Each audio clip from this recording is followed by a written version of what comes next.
Hi guys, bali first day ko po dito sa Riyadh and actually gumising na ako ng 3:30 ng early in the morning kasi nga nagkaroon ako ng online class and natapos yung class ko ng 9 o'clock and natulog ulit. So kagigising ko lang po. So 12 na po dito ng hapon. So bali magkakape muna tayo. After magkape, maligo tapos aalis naman kami papunta doon ah sa mga MRT, may MRT kasi dito. Bali, sasakay kami doon, experience pa namin. So, magkakape muna tayo.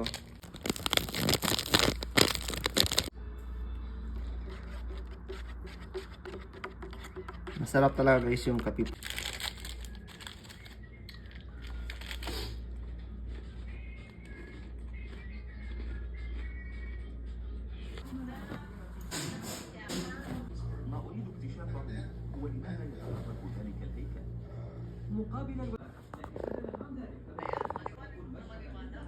So guys, nakalis na kami ngayon. So kakain muna kami sa Bataan din. Sasakay na kami ng train papunta sa all over the world.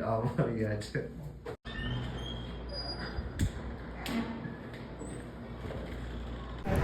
So guys, nandito kami sa Albata dito yan guys sa Riyadh para kumain ng lunch bago pumunta doon sa pupuntahan namin ng mga metro dito yan guys sa Riyadh. So ito pala guys ang itsura kapag araw.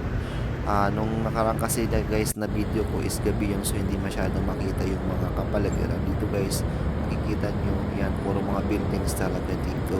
Dati kasi wala masyado mga buildings yan, baga bakante talaga yung kita na yan yung guys. Sobrang malalaking buildings na yung mga nandito. So pumunta kami dito sa isang dito yung guys sa loob ng Albata para kumain. So bali yung mga restaurant para dito ng pinagustuhan natin is nandun sa taas. So pagkapunta namin dito guys sa taas, meron kami dito nakita na hot pot and barbecue seafoods buffet. So ano guys dito, meron silang pwede ka magkano dito guys ng Andy Food. So ang bayad nila dito is 35 riyals. Tapos kung gusto mo naman ng hot pot guys, nasa iyo dun yung iba rin ang bayad dito. So dito lang kami guys sa unlimited. Ang mga pagkain nila dito masasarap naman kaso halos mga fried ang mga loto nila, wala masyadong mga sabaw-sabaw. Pero okay lang kasi nga nagmamadali na kami dito. So nakakain lang kami ng konti at umalis na rin kami kaagad kasi ang bilis lang naman makabusog dito mga pagkain nila kasi halos sa mga prito, puro mga mamantika. Pero at least ang importante guys is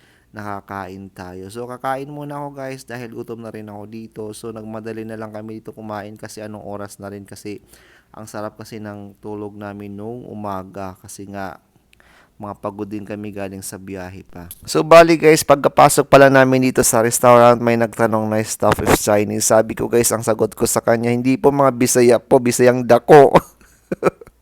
So yun nga guys, ang sarap talaga ng pagkain nila dito. Kaso nga lang talaga wala na masyadong oras. So see you guys sa aking next vlogs. Ito yung pagsakay na namin dito ng metro dito yung guys sa Riyadh. Halos inikot po namin yung mga train dito guys. Sinakyan namin halos lahat ng kulay ng mga metro dito. Bye bye!